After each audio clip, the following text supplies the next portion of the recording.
ChatGPT has dropped a new application, so let's walk through it. Firstly, after you download it, you get greeted with this screen, and now we should choose something to fit us the most, right? Or what describes our work. I will 100% say design because this is what I use GPT for the most. Marketing. Oh, okay, we can only choose one, right? So let me actually do marketing as a whole. That's way better. Okay, so now it's actually thinking. Marketing, I got it. Okay, so marketing, I got it. Okay, so I can turn audience insights, positioning, and performance data into campaign briefs, channel read copy, and clear readouts. Here in the desktop app, I can directly work with your computer's files, folders, and apps you choose. Start with a simple task to see how it works. Okay, so leave a note on my desktop, for example. I can do that, but I will need your access. Okay, so now we allow it access and it will actually work within our computer. This is a huge update, so let's just allow this access. We will allow it. I'm on a Mac, by the way, but I think this should work also on Windows. Pretty much the same.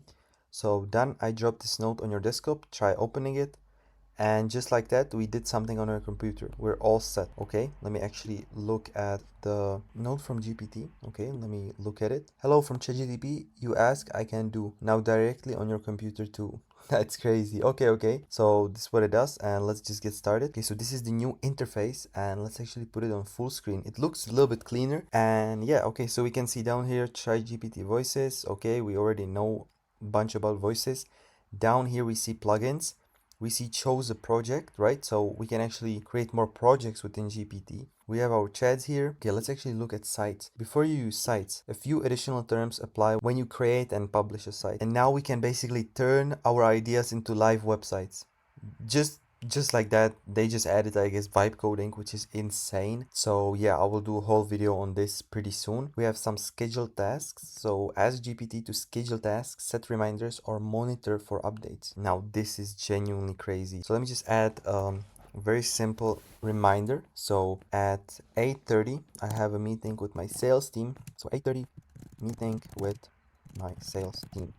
Run in new chat, project none, model this, right? We can use reasoning, either light or medium, high, extra high, ultra. Frequency is repeat at weekdays exactly, and this is going to be, I'm going to actually set it at like 8:15, and notification all runs. So now if we, I guess, back from it, we see yes, daily brief weekdays at 8:15. And what if I can, oh okay, now here we can actually, now we can actually rename it. So I will go with morning sync, and boom, we have it just like that, and we have a notification inside GPT. Okay, and now we can see plugins, right? So we can plug in obviously all of these tools, which is pretty cool. Computer use, control Mac apps from ChatGPT, Chrome, control Chrome with ChatGPT, presentation, Google Drive. This is all insane. We can even, Notion, Connect, Google Calendar, Liner,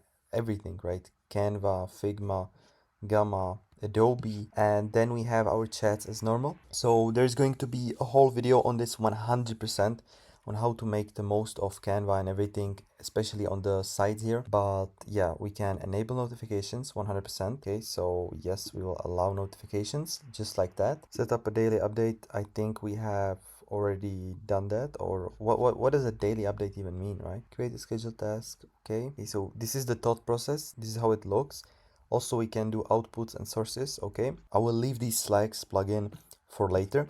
Now we can, for example, summarize my inbox, right? My Gmail. So I think now we will connect our Gmail. I will use the plugin management guidance to connect Gmail. Then I will summarize unread messages and prepare drafts without sending anything. Very nice. Then we can see import something from Claude, review campaigns, summarize current priorities.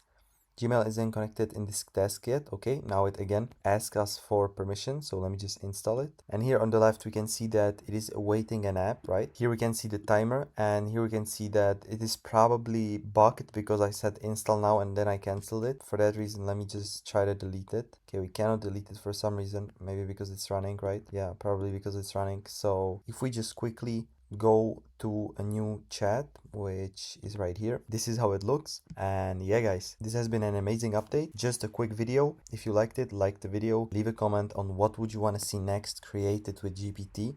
And yeah guys, see you in the next one. Bye bye.